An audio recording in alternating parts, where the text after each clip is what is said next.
क्यों कहते हैं केदारनाथ को जागृत महादेव? जानते हैं इस रोंगटे खड़े कर देने वाली कहानी से। एक व्यक्ति ने सोचा कि चलो केदारनाथ की यात्रा पर चलते हैं। तो पहले के समय में लोग पैदल ही यात्रा किया करते थे, कोई साधन नहीं हुआ करते थे। वो केदारनाथ की यात्रा के लिए चल दिया। रास्ते में जहाँ भी वो भटक जाता वहाँ लोगों से रास्ता पूछ लिया करता और फिर आगे चल देता। ऐसे कर कर कर वो जब थक जाता तो बैठ जाता। आराम कर कर वो 6 महीने में केदारनाथ पहुँच गया। लेकिन केदारनाथ का तो रूल है, 6 महीने द्वार खुलते हैं और 6 महीने बाद द्वार बंद हो जाते हैं।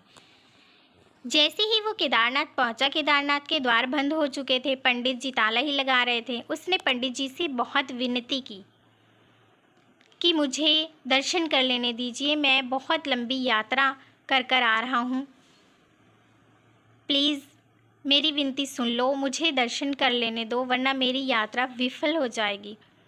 लेकिन केदारनाथ का रूल है, एक बार अगर पट बंद हो जाते हैं तो वो दोबारा नहीं खुलते।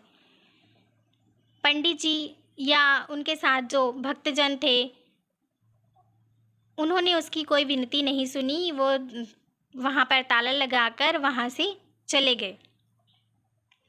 अब वो वहीं पर बैठकर रोने लगा। देखते देखते शाम हो गई। तभी वहाँ पर एक सन्यासी बाबा आए। उन्होंने पूछा कि बेटा तुम रो क्यों रहे हो?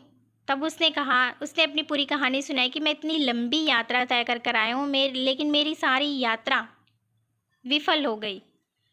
जब तक मैं यहाँ पहुँचा तब तक ये द्वार बंद हो चुके थे। तो सन्यासी बाबा ने कहा तुम रो मत, परेशान मत हो। सन्यासी बाबा ने उसे कुछ खाने पीने को दिया, खाना दिया, उसने खाया और फिर सन्यासी बाबा ने कुछ देर उससे बातें की, उसे शांत कराया और फिर देखते ही देखते उसकी कब आँख लग गई उसे पता ही नहीं चला। और फिर जब वो कुछ देर बाद उठा, जब उसके चेहरे पर हल्की सूरज की किरणें पड़ी और वो उठा, तब उसने देखा कि दूर से पंडित जी आ रहे हैं और उनके साथ उनकी मंडली वो भी आ रहे हैं। उसने सोचा कि पंडित जी तो अभी कल बोल कर गए थे कि द्वार बंद हो जाते हैं तो वो दोबारा नहीं खुलते, ये तो अगली सुबह फिर आ गए। जैसे ही पंडित जी आए उसने पूछा कि आप तो कह रहे थे कि द्वार नहीं खुलते, आप अगली सुबह फिर आ गए। तो उसने कहा नहीं, मैं अगली सुबह कहाँ आया, मैं तो 6 महीने बाद आया। उन्होंने याद करने की कोशिश की, किससे कहीं देखा, तब उनको याद आया कि ये तो 6 महीने पहले आया था, जो मेरे से विनती कर रहा था कि दरवाज़ा खोल दीजिए, मुझे शिव जी के दर्शन करने हैं।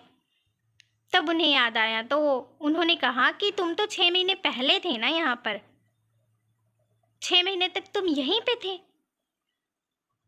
उसने कहा है, उसे तो क्योंकि उसे लग रहा था कि सो के जब उठा उसे लगा कि अगली सुबह है। तब उसने अपनी सुनाई वो कहानी, जो सन्यासी बाबा मिले थे, लंबे थे, बड़ी बड़ी जटाएं थी, मृगशाला पहने हुए थे।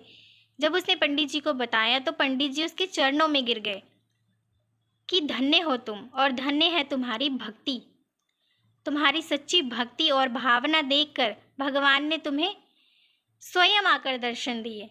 जबकि हम यहाँ कितने वर्षों से तपस्या पूजा पाठ कर रहे हैं लेकिन आज तक हमें उस प्रभु के दर्शन नहीं हुए।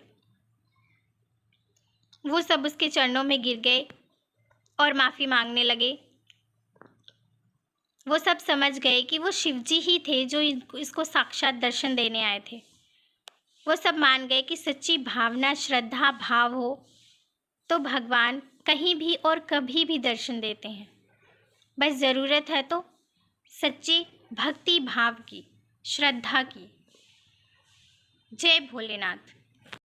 जो भी भोलेनाथ के सच्चे भक्त हैं वो कमेंट बॉक्स में हर हर महादेव अवश्य लिखें। हर हर महादेव।